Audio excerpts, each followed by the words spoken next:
My name's Dean Martin.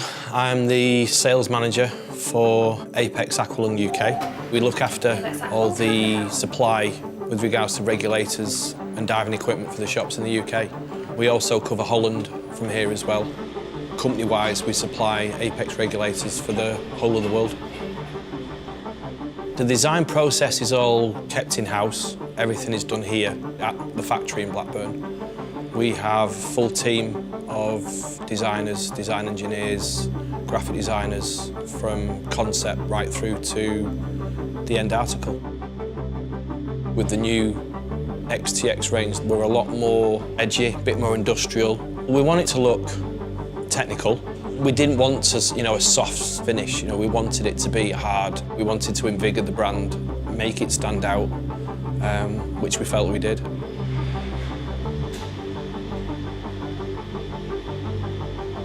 We buy the bar in, which makes most of the first stages that we do.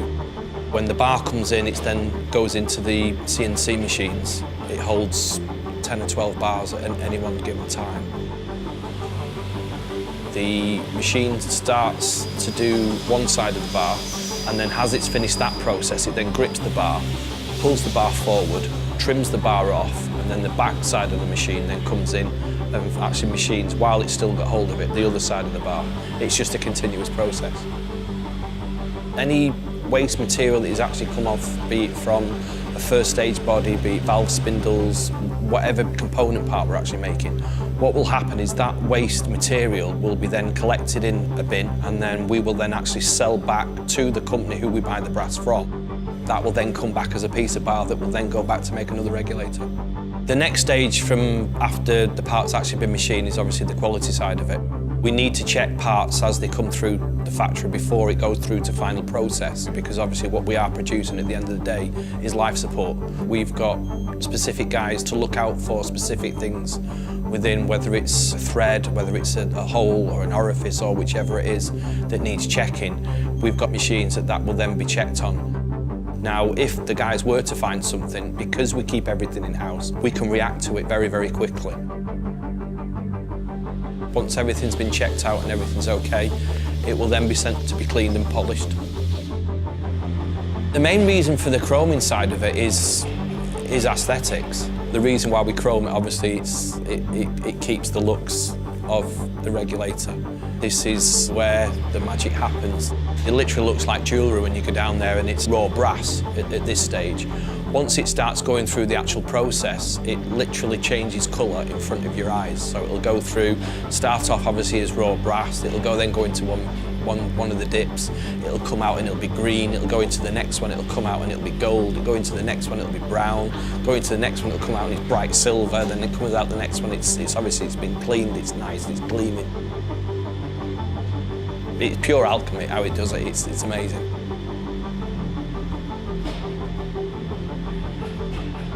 After the chroming process, we then go on to the injection moulding. All the moulding's done in-house. It starts off as like a plastic chip that goes into a big hopper, then becomes molten material that's squirted into the actual mould itself.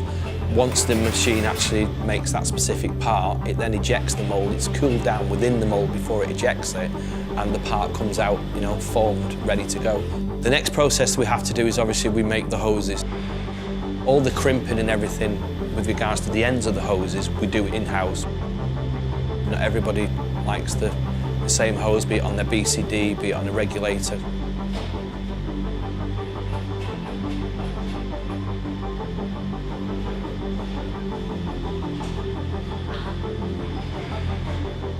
We've now made all the component parts as we now need to assemble them.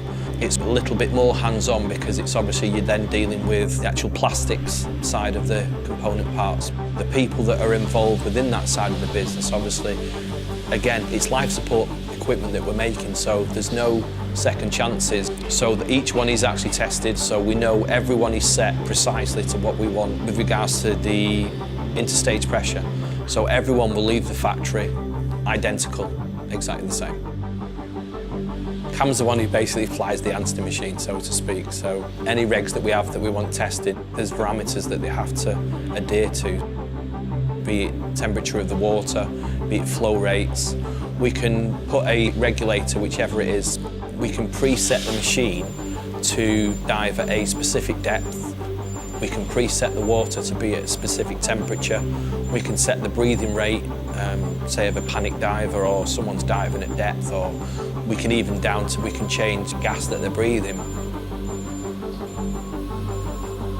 The next thing we have to do is obviously package the regulator up and then ship it out to the dealer or international client that the regs are actually going out to. Each regulator gets its own serial number. The first stage will have a serial number and the second stage will have a serial number. When it is actually put in a specific box, that box will actually have stamped on the outside of it each part that is actually in the box. So we know where each regulator goes.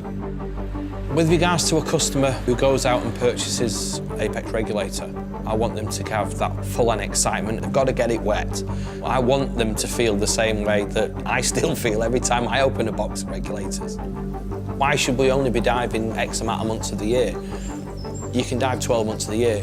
That's what we test them for. We always go above and beyond what we need to do just to make sure that our regulators will perform.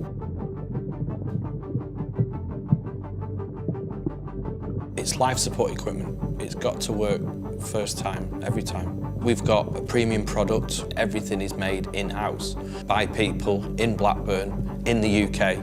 There's not very many companies can actually say that. We're still always going to be that little kid in the background that wants the fun, wants the adventure.